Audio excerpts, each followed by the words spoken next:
Hey everyone, I'm Rob Franek. I'm editor-in-chief here at the Princeton Review. Folks, on the heels of the June 13th ACT administration, the team at ACT has announced that they are postponing section retesting that was scheduled to start this fall. Now, as we've talked about before, there were three big changes that were happening to the ACT that were all slated for September. Number one, the option to take the ACT either on paper or digitally. Number two, the ACT calculated superscoring. And the third and biggest one was section retesting. Now, remember that section retesting protocol stated that once you've taken the whole ACT just one time, you could then retake one, two, or three individual sections without having to sit for the entire exam again. Now, number one and two are still happening with a slight caveat. The digital option will be available at some, but not all testing centers. But the third change is now, folks, completely off the table for this fall. And honestly, it's kind of a good thing for you because that it means that the ACT will have the capacity to administer more full-length ACT exams to students needing those crucial composite ACT scores, not just for admission, but as we've discussed many times right here, number one for financial aid, number two for scholarships, and of course for academic placement. Now, the ACT was administered in 45 states on June 13th. In an ordinary year, an ACT administration would be ordinary news, but this year, friends, it is a big deal. It is the first big exam for high school students given on a large scale since the winter time. Now, the truth is, it wasn't a typical administration. Many students weren't actually able to take the test.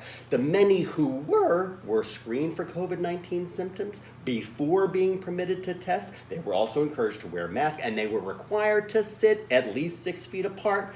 Test administrators for those face-to-face exams were screened too. They were required to wear masks for the duration. Folks, this was not the ACT of last year's cohort of test takers.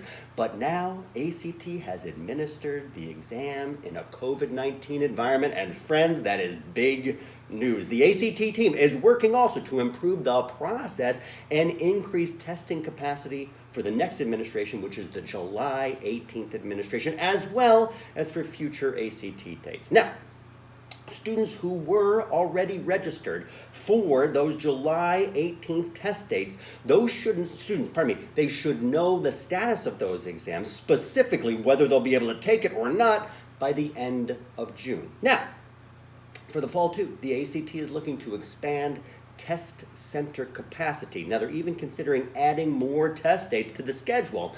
Registration for that fall 2020 and spring 2021 test dates will open up at the end of July. And of course, stay tuned for more information about that as the summertime progresses.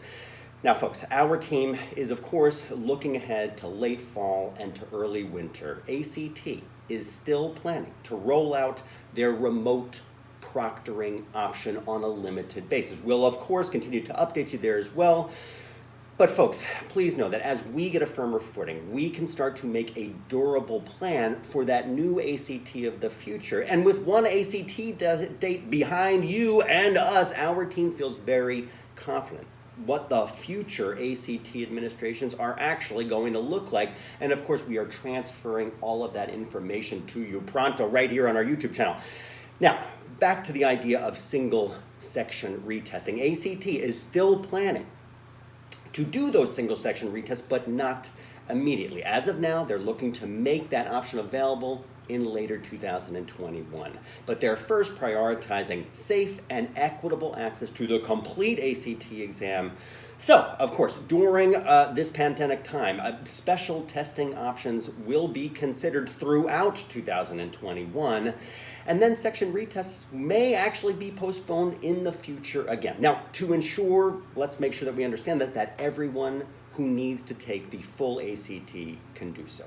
Folks, as we talked about before, we are always here to keep you informed. Thank you, again, so much for watching. If you don't already, please do subscribe to our channel for the latest updates on exams and administration and much, much more. If you have a question, leave us a comment and we will do our level best to do just that. Again, folks, Rob Franek, editor-in-chief here at the Princeton Review. I'll be back with you again tomorrow.